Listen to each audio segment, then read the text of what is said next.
চলো আজকে তোমাদের সাথে উইন্টারে একটা প্রোডাক্টিভ দুপুরের ভ্লগ শেয়ার করি। তোমরা কিন্তু দুপুরটাকে চাইলে এভাবে কাজে লাগাতে পারো। তো দেখো আমার না আজকে খাওয়া দাওয়া করতে প্রায় 1:30টা বেজে গেছিলো। তারপর ওই আধ ঘন্টার মতো একটু রেস্ট নিয়ে পড়তে বসে গেছিলাম। সকাল থেকে আমি খুব একটা পড়তে পারি না, সেজন্য চেষ্টা করি একবার দুপুরবেলাতে পড়তে বসার। আর আমি এখন একটু লাইফ সায়েন্সটা পড়ছিলাম। আজকে কিন্তু সকাল থেকে কিছুই পড়া হয়নি। দুপুরে কিন্তু আমার আগে অভ্যেস ছিল দুপুরে ঘুমিয়ে যেতাম, কিন্তু প্রায় অনেক দিন থেকে দুপুরে পড়ার অভ্যেসটা করেছি। এখন যা ঘুমাই ওই একেবারে রাত্রেবেলাতেই ঘুমাই, দুপুরে কিন্তু ঘুমাই না। যদিও গ্রীষ্মকাল এলে সকলেরই একটু ঘুম ঘুম পায়, কিন্তু শীতকালে মনে হয় দুপুর টাইমটাকে তোমরা কাজে লাগাতেই পারো, এতে কিন্তু তোমাদের পড়াশোনাটাও একটু বাড়বে। আর স্কুল কলেজ না থাকলে কিন্তু কারোরই দুপুরে সেরকম একটা কাজও থাকে না, তাই এই সময়টাকে কিন্তু তোমরা অবশ্যই কাজে লাগিও। আগে কিন্তু অনেকটা লেজি ভাব ছিল আমার মধ্যে, কিন্তু এখন চেষ্টা করি যতটা টাইম পাচ্ছি শুধু শুধু সেটাকে ওয়েস্ট না করে একটু কাজে লাগাতে। আগে ছুটির দিনগুলোতে বিশেষ করে দুপুরবেলাটায় ওই রিলস দেখে চলে যেত। আর আমার না এখন এমন একটা অভ্যেস হয়েছে, আমি লাস্ট কতদিন থেকে যে ইনস্টাগ্রামটা ওপেন করিনি আমার ঠিক নিজেরও মনে নেই। আগে একটা টাইম ছিল সারাদিন সময় পেলে শুধুমাত্র ইনস্টাগ্রামের মধ্যেই ঢুকে থাকতাম সব সময়। এখন কিন্তু সেরকমভাবে এক্সট্রা ফোন দেখি না, ওই যা ইউটিউবটা দেখি, ইউটিউবেও কিন্তু বেশিরভাগ সময় ওই স্টাডি রিলেটেডই কিছু দেখি। আর রাত্রেবেলা যেটুকু টাইম ভ্লগ এডিট করি তখন ফোনটা ইউজ করি। একটা টাইমে কিন্তু আমি প্রচুর রিলসও বানাতাম। আমার একটা অ্যাকাউন্ট ছিল, সেখানে 8-9 হাজারের মতো ফলোয়ার্সও হয়ে গেছিলো, বাট ওটাকে আমি পুরো পার্মানেন্টলি ডিলিট করে দিয়েছি। আমার গ্যালারিতে কিছু রিলস আছে, সেগুলোই না মাঝে মাঝে আপলোড করি। এখন সত্যি বলতে রিলস বানানো, ইনস্টাগ্রাম ফেসবুকে রিলস দেখা, এগুলো আস্তে আস্তে কমে গেছে একদমই বলতে গেলে।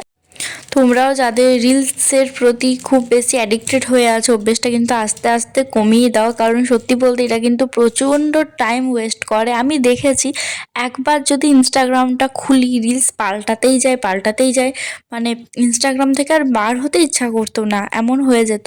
বাট কি জানি আস্তে আস্তে সময়ের সাথে সাথে বুঝতে শিখেছি, তাই হয়তো সেটা চলে গেছে। তো যাই হোক, দেখো আমি দুপুরবেলা 2টো থেকে ওই 3:30টা পর্যন্ত একটু পড়েছিলাম, 1 ঘন্টা 30 মিনিটের মতো একটু লাইফ সায়েন্সে পুরনো যেগুলো মুখস্থ করেছিলাম ওগুলো একবার রিভিশন করছিলাম। শুধু নতুন পড়লেই তো হয় না, মাঝে মাঝে তো আবার একটু পুরনোগুলোও পড়তে হয়, না হলে তো আবার ভুলে যায়। তো না, আমি অনেক দিন থেকে আমার স্কিন কেয়ার সেরকম করিনি, লাস্ট হয়তো 2-3 মাস আগে করেছি, ঠিক মনে নেই। এই যে এটা কি যেন বলে, স্ক্রাব মনে হয় বায়োটিকের, এটা কিনেছিলাম জুন মাসে। একসাথে 3টে প্রোডাক্ট নাইকা থেকে অর্ডার দিয়েছিলাম সে ফার্স্ট টাইম। বাট তারপর থেকে না ইউজ করাই হয়নি, একবার দুবার ইউজ করেছি, তারপর থেকে আর লাগাইনি। তো ভাবলাম পরে পরে একটু অনেকক্ষণ পড়াও হলো, দেখছি টাইমটা ফালতু আছে, তো একটু স্কিন কেয়ারটাই করে নিই। এগুলো কিন্তু করা ভালো। আমার মুখে কিন্তু প্রচণ্ড ট্যান পড়ে গেছে রোদে বার হয়ে হয়ে।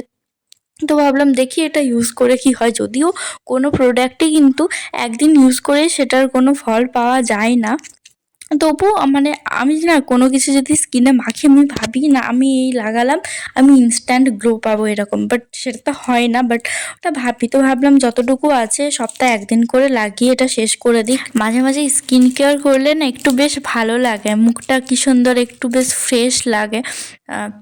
তারপর এই যে টোনারটা নিয়েছিলাম বায়োটিকের, সেটাও একটু লাগিয়ে নিলাম। এটাও না কিন্তু ওটার সাথেই নিয়েছিলাম, 3টা একসাথে অর্ডার দিয়েছিলাম। এই টোনারটা, একটা কি ক্রিম ছিল, তার সাথে ওই যে স্ক্রাবারটা, বাট আমি একটাও ইউজ করি না। আমার সেজন্য না আমি আজকাল ফেস ওয়াশ ছাড়া কিছু কিনি না, কারণ কিনি আর রাখা থাকে, সেরমভাবে আমি অত ইউজই করি না বলতে। আর সব শেষে লাগিয়ে নিয়েছিলাম আমার সবথেকে ফেভারিট নিভিয়ার ময়েশ্চারাইজার। এটা না শীতকালে আমি প্রায় দিনে 4-5বারের মতো লাগিয়ে ফেলি, আমার প্রচণ্ড ড্রাই হয়ে যায় স্কিনটা। দেখো এখানে না সব প্রোডাক্টগুলো রাখা আছে, মানে কী কী এখন ইউজ করলাম, আর সেই সাথে বইগুলো রাখা আছে। একটু আগেই পড়ছিলাম, আমার সেগুলো ওঠানো হয়নি। তো সেই করতে করতে আমার প্রায় 4:30 বেজে গেছিলো। তারপর ভাবলাম একটু ছাদে গিয়ে ঘুরে আসি। এটা কিন্তু আমি লাস্ট 2 দিন থেকে শুরু করেছি বিকেলবেলায়, এখন ঠান্ডাটা একটু কম আছে, আর একটু ছাদ থেকে ঘুরে আসি। একটু না বাইরের হাওয়াতে গেলে মনটা বেশ ভালো হয়ে যায়। একটু কিছুক্ষণ হেঁটে এলে না পরে যে কাজটা করব সেই কাজটার জন্য কিন্তু অনেকটা এনার্জি চলে আসে। আর এই শহরের ফ্ল্যাটের মধ্যে বাইরে বলতে শুধু ওই যা একটুখানি ছাদই আছে, কোনো উঠোন টুঠোনও নেই আর সেরকম কোনো ফাঁকা মাঠও নেই। তো তারপর নামার পরে একটু চা খেয়ে নিয়েছিলাম। চা না খেলে কিন্তু বিকেলটা একদমই ভালো লাগে না, বিকেল না অবশ্যই সন্ধে হয়ে গেছে। তারপর একটু যোগা করে নিয়েছিলাম ওই ৮ ঘন্টার মতো। আমি নতুন শুরু করছি যোগা করাটা, আগে একবার করতে শুরু করেছিলাম বাট একদিনের বেশি করতে পারিনি। এবারে দেখি কতদিন করতে পারি। এটা কিন্তু খুবই ভালো অভ্যেস, আমি কোনো কাজবাজও করি না, তো একটু যদি যোগা করি তাহলে শরীরটা ভালো থাকবে। আর আমার মা কিন্তু প্রতিদিনই বলে, বাট আমি করতাম না, আজ থেকে আবার শুরু করেছি। প্রথম প্রথম না একটু বেশ কষ্ট লাগে, বাট 2 দিন করলে হয়তো অভ্যেস হয়ে যাবে। তোমরাও কিন্তু চেষ্টা করো দিনে একবার হলেও যোগা করা, এটা কিন্তু আমাদের শরীরের পক্ষে খুবই ভালো। আর দেখো সন্ধেবেলায় একটু ভিডিও তুলছিলাম, এখন না প্রচণ্ড লাইট লাইট দেখাচ্ছে ভিডিওতে, কিন্তু অনেকটা অন্ধকার হয়ে গেছিলো।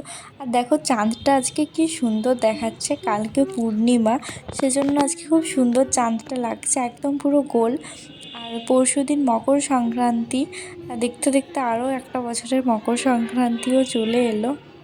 আগের বছর এরম মকর সংক্রান্তির সময় আমার আর কিছুদিন পর এইচএস ছিল, প্রচণ্ড টেনশনে ছিলাম। এখন আবার আমার সে 1 বছর আগের কথাটা মনে পড়ে যাচ্ছে।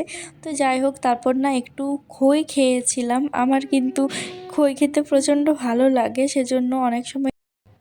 তো এখন ভিডিওটা এডিট করছিলাম আর এখন বাজছে রাত 1:05। আজকে কিন্তু অন্য দিনের থেকে আরেকটু তাড়াতাড়ি পড়া কমপ্লিট হয়ে গেছে। আমি না সন্ধ্যের পর থেকে আর কোনো ক্লিপ তুলতে পারিনি, আজকে পড়ার সময় কোনো ভিডিও করিনি। সন্ধ্যের প্রায় 7টা থেকে পড়তে বসেছিলাম, 7টা থেকে 9:30 পর্যন্ত।